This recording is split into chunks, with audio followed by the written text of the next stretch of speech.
Okay, day one of learning how to play Neon by John Mayer. I'm going to show you a tip on how to play my song, Neon. Now, it's a difficult song, but like all songs on the guitar, they're easier than they sound. Agreed. And the secret lies in the right hand. It's the thumb and it's the index finger. And they're sort of working like a drum set. What it isn't is every note for itself. I knew that much. It's one smooth roll.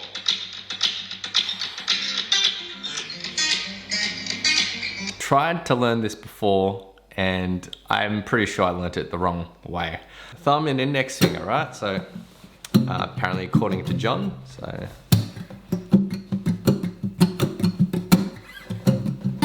Yeah.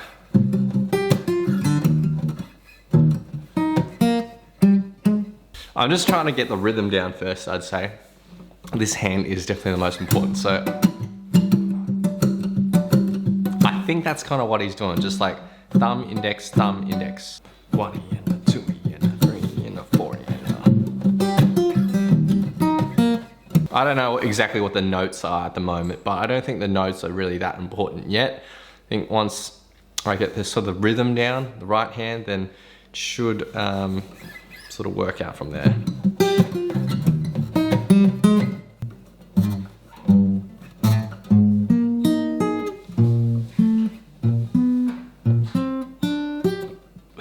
John uses his thumb here in an incredible way, like that's the chord shape, but he's got his thumb all the way over here, like, oh, it's insane.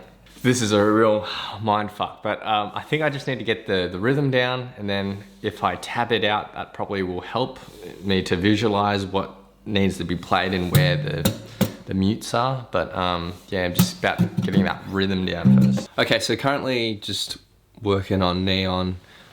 Trying to really, I guess, simplify things and break down the parts that are, I guess, more important. And so as John said, right hand is important. And then I'm pretty sure there's a slap on the 2 and the 4 beats. I think a 1E and a 2E and a 3 and a 4E and so after that, I'm throwing in the bass note. So this is what I'm currently practicing. So it's bass note. But trying to add that rhythm with it, so.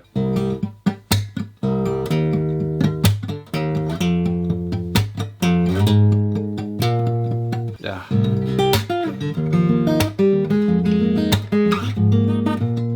As you can see, I think I got the notes, but right now, because my right hand is just sort of hitting anything, it's not very clean, so I need to kind of get practicing on picking the right notes. I think I'm slowly getting it, but obviously a lot of work to do with the accuracy, so. Okay, so I've been working out for a couple more days now, and I think I've stumbled across something that's like made this sound a whole lot closer to how John Mayer plays it. And I was watching his video over and over again and racking my brain, and it sounds so percussive the whole way through, and yet the only moment where I felt like I could actually do a slap was on the 2 and the 4 beat, so.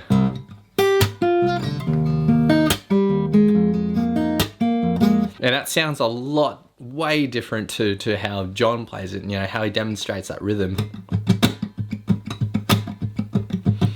But I think I've got it. Now, what he does is when he hits the bass note, he actually hits it with such force and such like velocity, percussive noise that comes along with it. It's basically a slap. And the result would be something like this.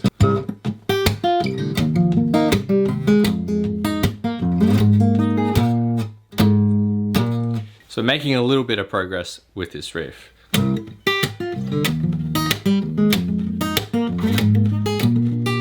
Really, that percussive element still something that's evading me and getting that clean sound whilst getting that muted percussive sound.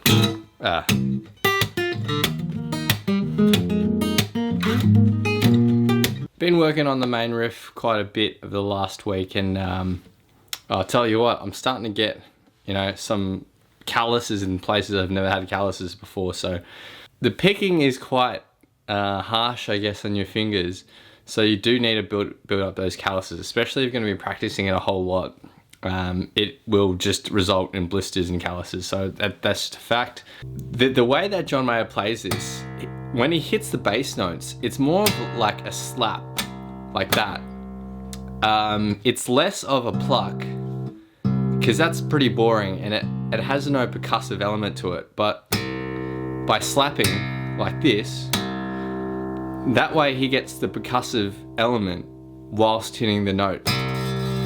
And that's what I kind of realized the other day, that a lot of the bass note hits are just that slap, and that's a skill that sort of just develops as you practice this riff.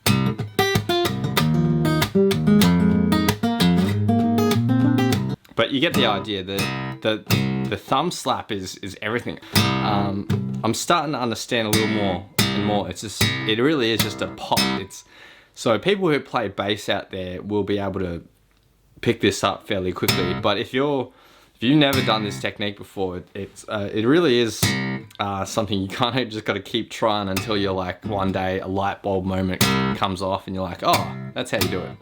So yeah, I feel like I've got the riff down. I know what I need to do. I just need to keep practicing it now. So I started looking at the rest of the song where, you know, obviously we want to try to learn the live in LA version.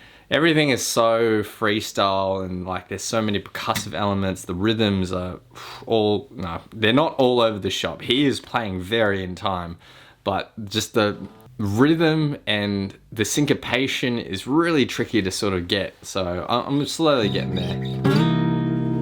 And so I've like learned a little bit of this.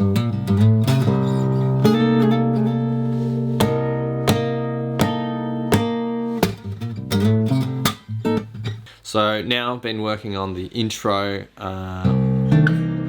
and I love that saying, how do you eat an elephant one bite at a time? And that's sort of what I've been doing with this intro, because you know what, when I first started looking into this intro and trying to learn it, it was really daunting. I was like, how the hell am I gonna do that? But you know, I took it bar by bar. I really tried to break it down into different sections, and I'm happy to say that I've pretty much got the intro down.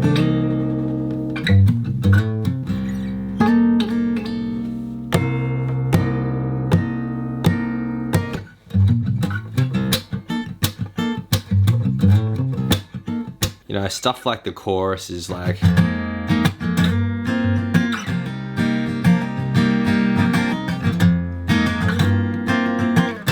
like that strumming stuff is, you know, pretty easy really. So now I'm up to just working on the bridge.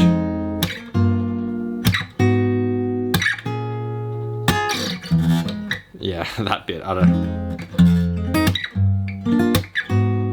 Things are going well. It's tricky, but I think I've gotten there. I've learnt all the parts, including the intro and the bridge section. So there's a lot to take in both those sections. You know, there's a lot of notes and a lot of fills and licks here and there, but I still think that the main riff of the song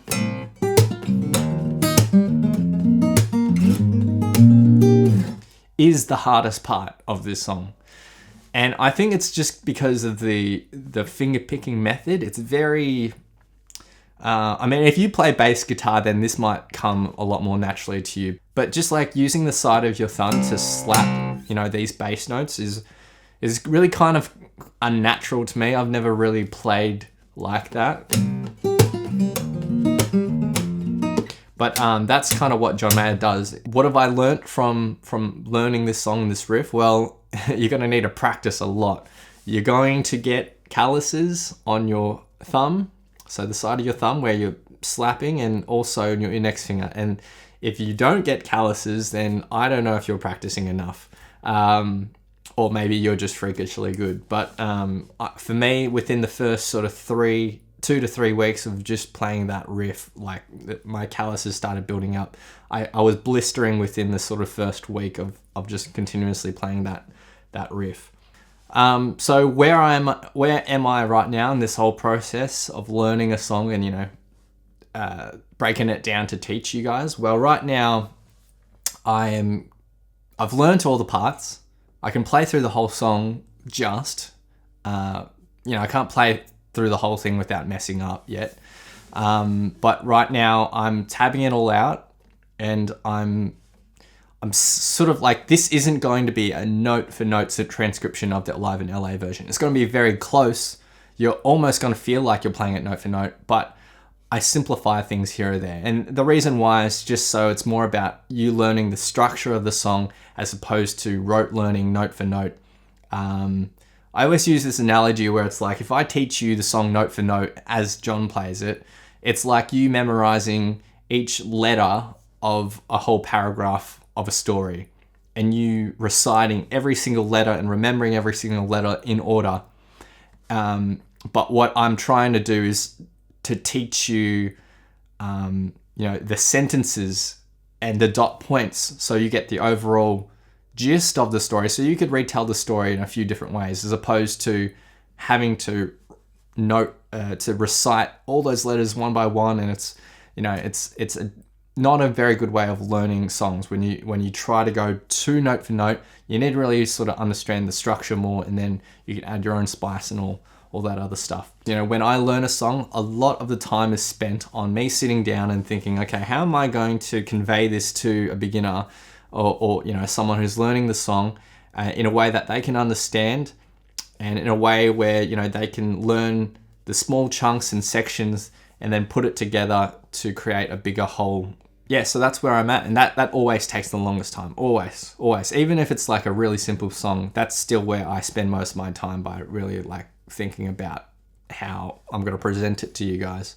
Right, so it's been about 3 weeks now since the last update, and since then I've practiced my ass off playing this song again and again every single day, to the point where I'm quite happy with it now.